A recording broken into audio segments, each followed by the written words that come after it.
This video is empowered by GreenManGaming.com. Get your games here for the fraction of the cost there. Hello!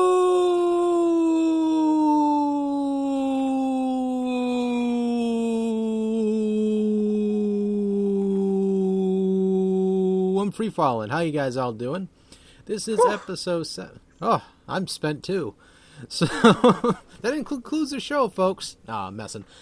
So today we have Charlie, aka Strictlysega, here on YouTube. How you doing, bud? Pleasure to be here, Daddy. Me and him were free falling together on that situation.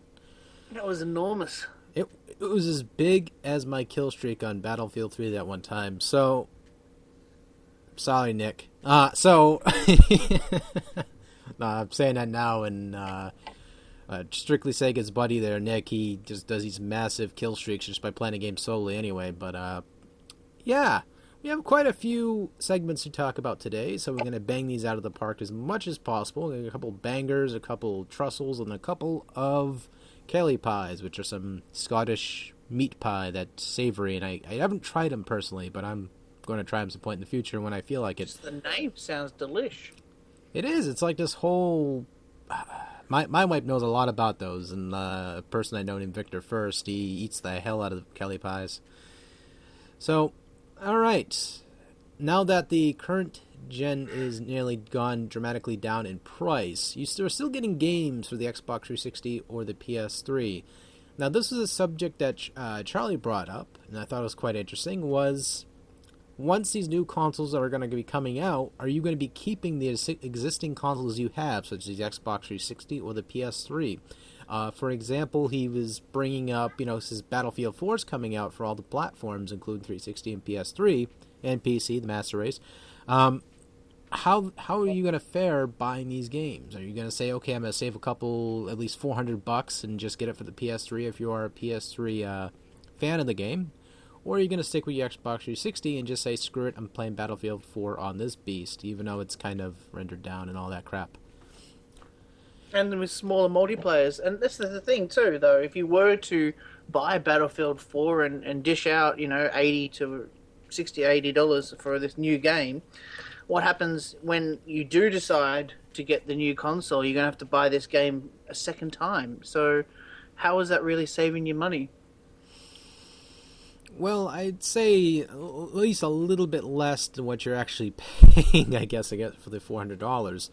Though I say this now, and when that time comes around and Battlefield 4 comes out for the PS4, again, it's that make-or-break situation, where some people are not even going to be owning the PS3 for much longer, because some people transition. So you're going to have those folks who are just going to trade in their PS3, use the PS3 money to probably buy the game anyway, then the remainder is probably going to be devoted into PS4, or do you stay in the same boat with the PS3 and just be devoted to it till it actually stops getting sold off shelves? I mean, for me, I'm going to be sticking with the PS3 version. I mean, it's just solely because I don't got the money for the, $400 in my pocket, nor am I going to be able to save that until that time. Because I don't have the patience primarily, I think, too. Well, I'm lucky I'm not, earning my money off YouTube, so I've actually got a job. And in turn, I'm able to buy the current generation console. But here's the thing, right, is when I get it, am I going to be stuck playing it with just myself? Or will I have, friends that are going to be able to get it too? And that's always a major factor when it comes to when I choose a game. Because I don't want to be on a game where I don't have my friends playing with me. If they're all getting the PS3 version... I'm probably going to be more tied towards the PS3 version. And as much as I want to, as much as I want to get a good deal for my PS4, I'm happy holding on to my PS3 because I've still got a humongous pile of shame that I need to get through before I can actually put that console aside and move on to the next, Yeah, because it's still going to be quite a few games, I believe, that's going to be put out for the PS3 anyway, and 360 is still getting some love as well from a lot of developers, because now a lot of people are in that comfort zone for sure for the Xbox 360. And it's just like making a sandwich for your very first time. You're going to be crappy at it, but then over the years, you're going to perfect that sandwich making skill. That's why we either put a wig on ourselves until we're doing some sort of, interchange of our sexes for temporary... I'm kidding, folks. But So, But the thing is, you've got a ginormous consumer base already for the PS3 and the Xbox 360. So you'd be mad to stop developing just because they announce a new console. But at the same time, those AAA games, they take sometimes 2-3 years to make. Grand Theft Auto 5 has taken 4 years to make. So, of course you wouldn't, invest in the current generation console for those games. But the price of the PS4's, pretty good in America. And a lot of people are complaining about how expensive it is over here in Australia. But, pretty much everything's expensive over here in Australia, isn't it? yeah, I think it's like 3/4 of the cost of, or at least, was it 1/4 of the cost or something like that? Well, we were just talking before. You guys can get a large pizza and an 8-piece order of chicken at Domino's for $14.99, and for us, it's around $40 for the same thing. The check's in the mail, Domino's. So, But I'm just saying it's really cheap in America. But people are complaining, and but it's not that bad because when you compare it to like in Europe, for instance, it's 399 euros. And that adds up to, if you go for the exchange rate, that's around 570 Australian dollars. So that's more than us, what we're paying. And then you have UK, which is £350, and that's nearly 600 Australian dollars. So they're really getting hit up compared to what America's paying. And I think we've been quick to forget that the PS3 was around $1,000 when it came out at first, and the PS2 was around $600, $700. I mean, even my first Saturn was around that price. So compared to that, the PS4 is pretty cheap. yeah, it cuts corners for sure. I mean, they were trying to not include the camera, which they're actually going to be putting in there. They just said, you know what, we'll scrap that, even though they were just trying to listen carefully what the other broadcast was for the E3, and they were just like, okay, not do this, don't do this, don't do this, because they were probably looking at feedback like just rapidly, like OCD mode, for like a straight hour during that entire conference. But did they need the camera? I mean, it's not like the Kinect that needs to be turned on by the camera and stuff like that, right? I mean, I don't think that they even need it at all. I mean, this is just a gimmick that a lot of consumers at first thought it was okay, but they just didn't give two shits about it. Now they're trying to refresh the idea into our brains, and it's just like it's not going to stick again. It's just going to be that mellowed out thing where they're going to be wasting money in production, and they're going to complain about, oh, well, it's all your fault. Why come this console's not selling? No, it's because you wasted money on a gimmick no one cares about anymore. It's just like us slapping on a freaking... Yeah, but they're not pushing it like Xbox. Xbox is driving this Kinect home. They spend so much money in development of it, they have to make sure that thing is in every single person's house. No. That's what I was talking about. It was the Xbox. But the Move is sort of, it's not working. We can let it go. Just throw it out the window. Yeah, they still promote it. They still have games that support it. Which is good because people who invest this kind of money into a piece of hardware, you got to have titles that support it, even if it isn't a lot of titles. Yeah, things are going for like $30 now, so it's just like, if you really want to try this gimmick out, and it might be for you or might not be for you, go for it. I mean, it's the price of coffee now in Australia, $30. $6 actually for coffee, just to put in perspective. Oh God, I take slow sips in Australia. A tall black, everybody. Oh yeah. So. Overall, speaking of Xbox, didn't Don Matrix leave Xbox? Yes, he actually transitioned to Zynga or Zengisha. I don't know how the heck they pronounce this company. It's a dog. I call it Zynga. Zynga? I'll call it Zynga too. It's called Zynga. It sounds fun. Zynga.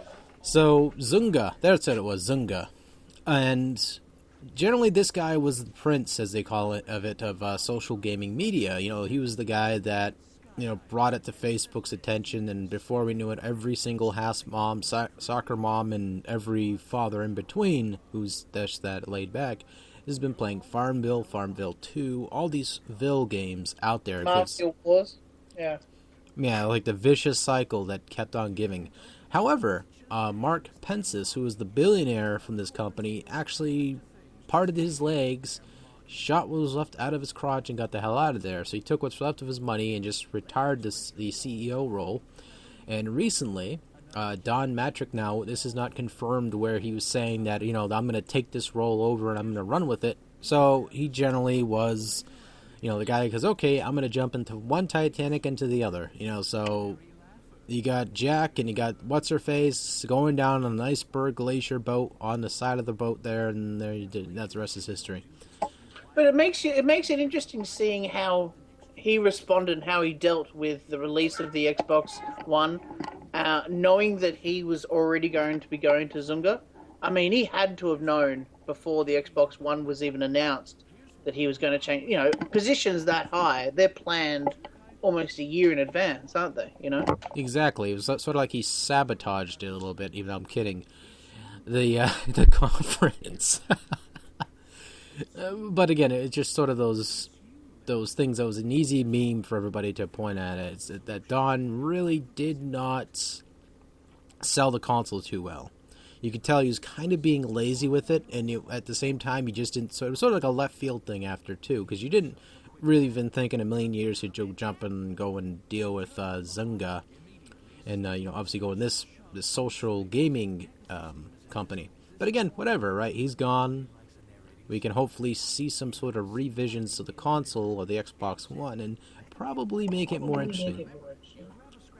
And yeah, with social gaming, it's very it can come and go like really quickly. You look at Candy Crush Saga, for instance, on the mobile phones and stuff, just exploding, out of nowhere, and nobody's playing these Zynga games anymore. So yeah, like you said, Titanic.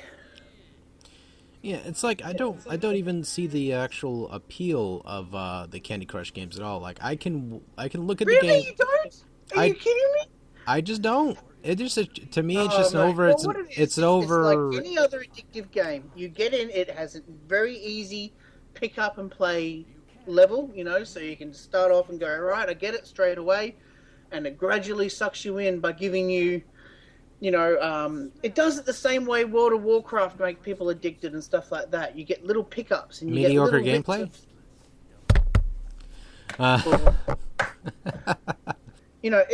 I can understand it though. I can see why it got so popular, definitely. And mobile phone games are just taking off like crazy at the moment.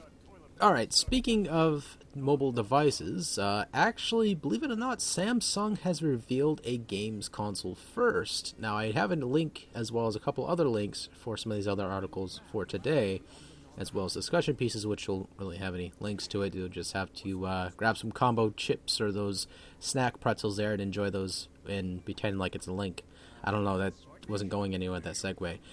Samsung, of course, has put out this device, as you were sort of hinting about before, and this device is going to be called the new Galaxy S4, which is going to be featuring some nice a couple extra, quirky things, I would say. It has a 5-inch screen, 1080p, 1.9 gigahertz quad-core processor, a 13-megapixel rear camera, and ships in the latest Android version, which is Jelly Bean, which is pretty fantastic, even though I can't quite see me eating a digital chip that supposedly tastes like a jelly bean. But again, I digress. This is something that Samsung is wanting to endeavor into. I mean, they probably had some slight success, or you saw some pretty positive numbers, maybe with some applications with some of their Android-based devices. So now they're deciding, hey, let's make a controller that looks like a NES and a Xbox 360 had some sex with each other, and they pretty much produced this controller. And this is generally what I see with the controller. It looks like an Xbox 360 one. The D-pad looks horrible. And it, it's very simple and very quirky. And you sort of just clip on the cell phone onto this device, and you just walk around, and someone can easily walk up in front of you, rip the damn thing, the cell phone out of your device, and run naked through the streets.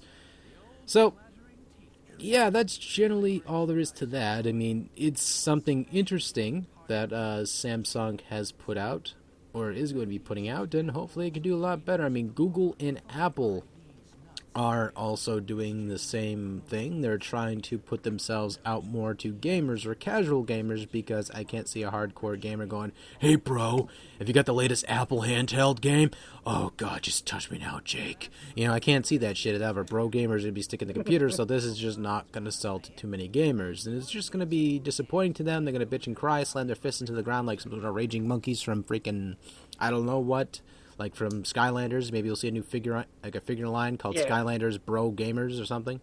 But here's the thing, right? I mean, if anything was evidence that this device is not something that was needed, it's the Xperia Play.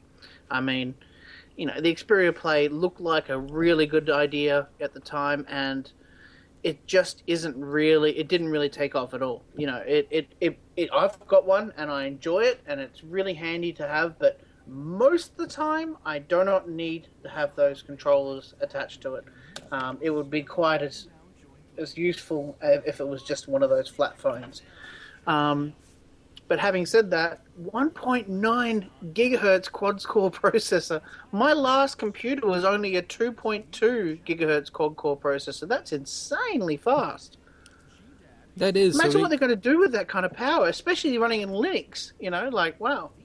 They're probably going to do a lot of FPS gaming, especially for the handhelds or something like that. Probably do like a Call of Duty maybe, for all we know. But again, some of the positives from this, though, is EA is going to be on board, so we can see a lot more casual FPS shooter, Jelly Bean-inspired games like Angry Birds, The Last Strap-On Brigade. We're also going to see Plants vs. Zombies, the Strap-On Edition. Ooh, I like the Strap-On Edition of Plants vs. Zombies. Especially on Steam, that one was quite... That's when the plants start shooting dildos. Exactly, it's just like Saints Row the Third, but just more tantalizing. More plant life. More realistic features. So, yes, it's going to be some positive things to this. I mean, EA... But it's good that EA's on board. I'd like to see more companies get on board before I even... Gotta tell you, I mean, everything is game loft these days when it comes to these new games, and I really haven't seen anything that's really blown my mind with their production. Yeah, Gameloft is just going to be Gameloft, though. They're going to be putting out the same corridor base shooters that I've seen a couple of. It's the Acclaim of today, Very dry games, and some people like it. Fighting words, you hear that? Yeah. So... moving on, though, we got, speaking of corridor shooters and games such as Ghost Recon Online and all that, Ubisoft has been hacked. So, Uplay, which is their client-based server, I believe was unaffected during this, so that's not affected at all. But this isn't the kind of hack that's like what happened with Sony, is it? It's similar, but not quite as, collaterally damaged. It's sort of a very light thing where some script kiddies got through the surface and just sort of dipped in there like some sort of crazy sperm, and they pretty much hacked usernames, emails, and passwords. So if you do own a Ubisoft account on any one of their base services, it is very advisable to at least go through, change your password. If you have multiple... So if I was to say, let's just say if I played Driver on the computer, or if I had Assassin's Creed or something like that, would I have to go in and change it? I mean, that's connected to my Steam account. I don't actually have a separate login for that. Well, if you own the Uplay client, then I would say try changing it anyway. Mm-hmm. But if you have to log in through any service when it comes to Ubisoft, even through Steam, if they require that, because I'm not too certain, so I don't know. But I would just say the worst case scenario is just to change it anyway. Just make it something to be familiar with and something that's not related to what these servers you were using originally for your password. So, it's just a safe and sorry measure. I mean, yeah. I mean, they can have your username, but if they have your password too in your email, it can lead to worse things if it's similar to your email password. Even though some people can use rootkits and you're done and, you can pack your bag and say, have a good day. But... I don't know. It's sort of a crazy thing today, how every other day you can hear about how a company gets this happening to them. It's very unfortunate, but it's just how vulnerable and open the internet is. Tell you what, if there's any company that's really supported Nintendo, it's Ubisoft with the release titles they had, with Rayman and Zombie U. Yeah, actually... Probably, I can't think of many other really, really outstanding games for the Wii U at the moment.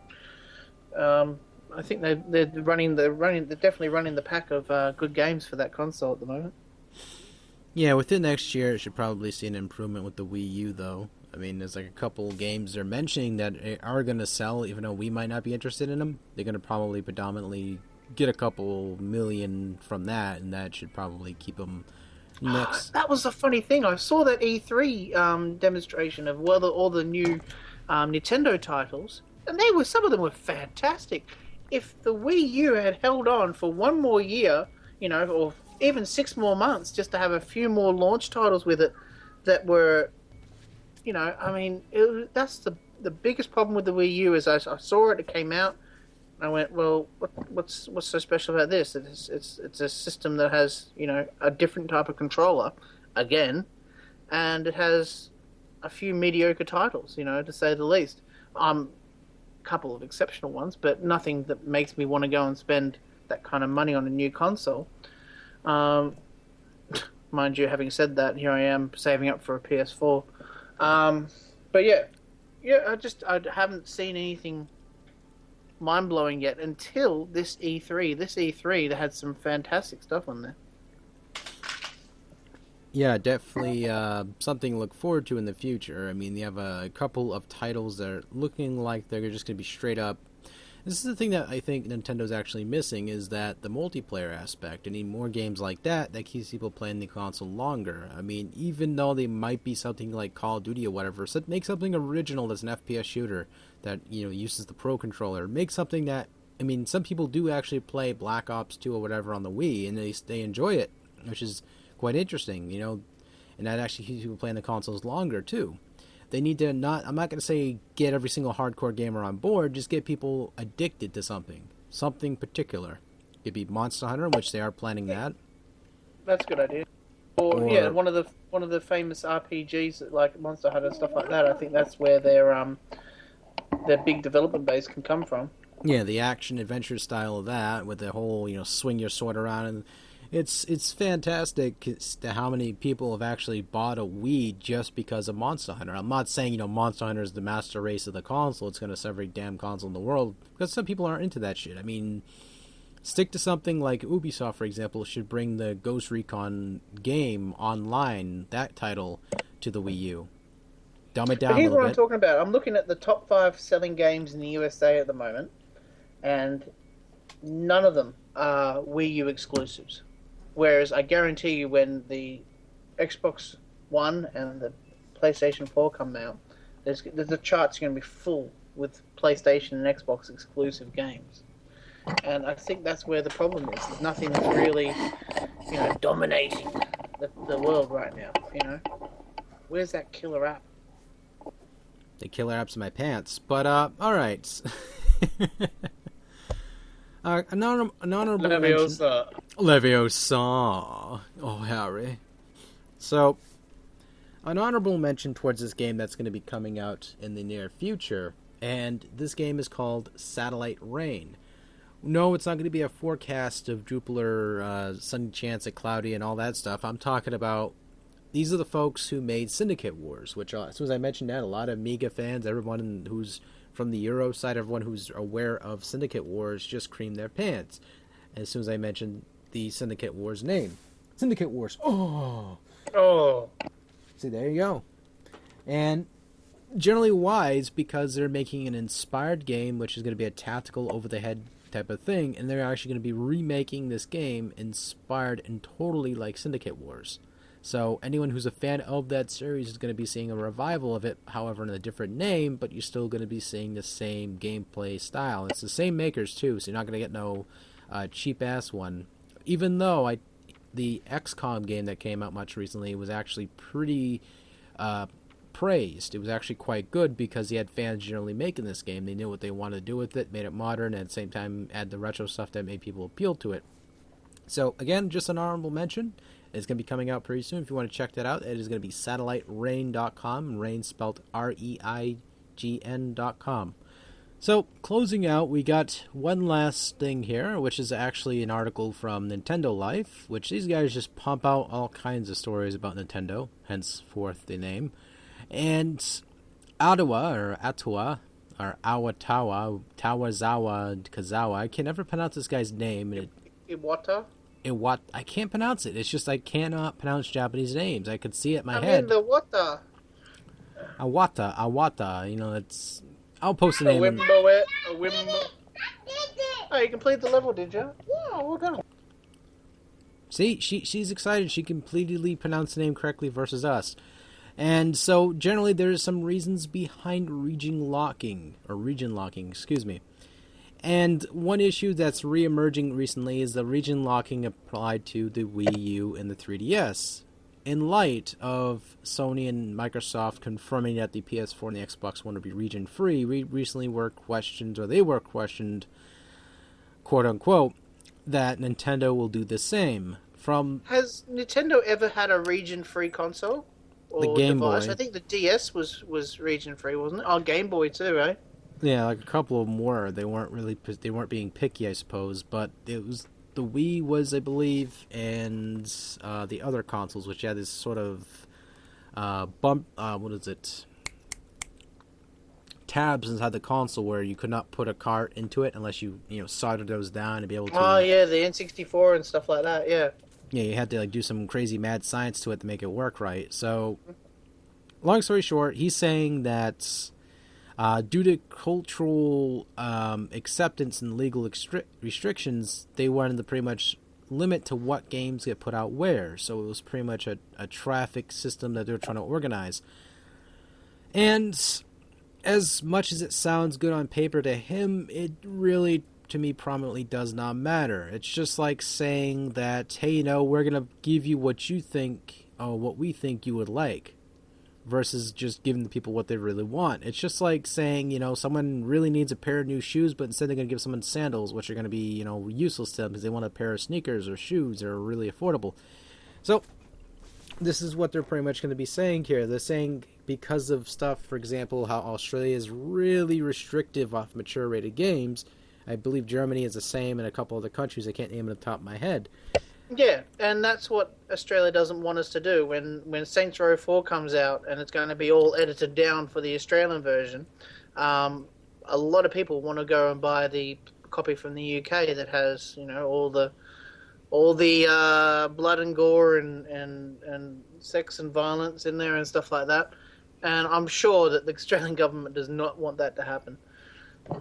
Big old biddies. So, I think I can see where Nintendo are coming from with that. I could meet him halfway with that, but then I step back and go, well, does it really matter? I mean, it's just going to be money for them no matter what. I mean, if people want to play a Japanese copy of the game, that's going to really, I think it's not going to be as useful for them not to understand half the game, but if they want it that badly, that's easy money in Nintendo's pocket. I don't see the problem there. I mean, yes, the countries are regulating it so that way stores do not specifically sell these games, so those stores do not specifically sell those games. But stores in Japan or UK or wherever else who have no problem with selling these games, they obviously have a warning label on there. And I think that people in Australia or Germany are moral enough to understand, the principle of what the game's about and how ultra violent it is. And I think it's an absolute joke that we've got an R-rated now game. We didn't have R-rated games until last year, and now we're allowed to have over 18 games, and yet we are still having games banned from our country. Sorry, I'm venting. I think it's funny that the government is acting more or less like a parent, like a really overprotective parent. Like somehow the imagery of these guns are going to somehow reflect off the community at large, which, that's a problem. It's like it's not going to reflect. But it's not so much guns, because if it was guns, it would be Call of Duty, it would be the Battlefield games, it would be the Company of Heroes, the Medal of Honors. But it's not. It's sex. It's sex that they're more worried about, and the problem is why sex? There's some conservative motherfuckers over there. You're telling me. I've heard about sex shows at Australia too, which is ironic. But heavy now. We had a very liberal 70s, and ever since then, the tight pants went on, and that was it. No one could ever. keep their loins to themselves anymore. They're just Yeah. there's Yeah, sexing kangaroos everywhere. Very tight after that, yeah. So, oh, look, I mean, I get what they're doing, and I understand. I appreciate what they're trying to say with, they want the Japanese games for their Japanese culture, and they want the American games for the American culture, and they're trying to market to that area, and that's how they set up their reputation and stuff like that. But nonetheless, I think if someone wants to be able to play Saints Row 4 and not have the edited version, even though it's illegal in this country to sell, they should have the option to do so, because they're not hurting anyone. They're not even really hurting themselves. So, but yeah, because it's also what he was also saying is that it was because of the culture clash, which some people like the weirdness of Japan, because like Japan is very freaking weird. Like they have some stuff in games you're just like, yeah. You're just like, what the fuck am I looking at? Just like Beautiful Karamari. That game was super successful because of how over the top, unique, and colorful it was. And, I think Nintendo should just take note of the fact that they should just accept change. I mean, Japan has not really changed too much of what they are as a social country as well as a general country in themselves. They're very old-fashioned, and they're very strict about what they believe in, which all the power to them. It's their country. I don't run the place. But when it comes to their games, it's an art form. It's an expression. They should just let those freak colors fly, just let it happen. I see Sony, which is obviously a Japanese company, so, they're seeing the idea. Fuck it, let's just say it's region free. Microsoft's American, so it don't matter. They just shoot their guns off and go, America! And you got, Nintendo being the conservative old lady, just not wanting to do the thing that most people want out of their handheld. They want to play the thing. If there's games in Japan that they actually want, or the consumer wants to play, they have to go out of their way and buy a Japanese console, which I could see lightly where Nintendo sneakily, kind of looking at the corner of their eye going, that's right, buy that Japanese console, buddy. Put some more some yen in our pockets. And so, again, that was a bit of a rant. Little bit. Now for something completely different. So, in closing, I can see Nintendo trying to respect some of the countries, but at the same time, I just can say, screw it. You're respecting them just by simply not selling it in their countries, but if you're giving it to the consumers through an import means, so be it. It's just like me going to buy some Greek olives. And if you don't get it from Nintendo, Sony and Xbox are going to have region free, so there's no reason you can't just go and buy it on those systems, I guess, Yeah, if you got the extra cash, like $400, $500 bucks, there is go nuts. some really weird stuff on the Vita as well, so that's worth checking out too. All that fapping material. So, I saw some adult-oriented Vita games. I think I started a while back, and my brain just melted into a goo. But this show actually exceeded past what I really initially wanted to do with it. But, again, I'd like to thank Charlie, or Strictlysega, for being a part of the show. Thank you.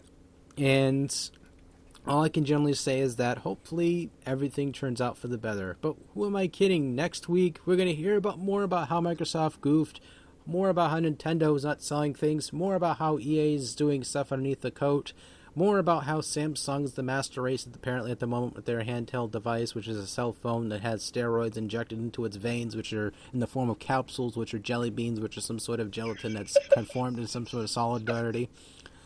And then Ubisoft's going to get hacked again. Then the Satellite Reign will be the best game of the year. Call of Duty will be selling itself despite itself.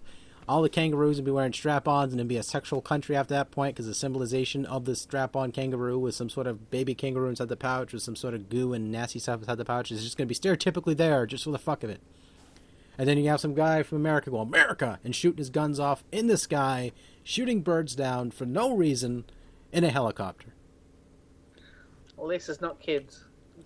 Oh, no. If they just leave it to some of the... I ain't going to go there. So, I don't want to get in trouble. So, all right. We got to go now. We got to go now. It's past my bedtime. And see you guys all later.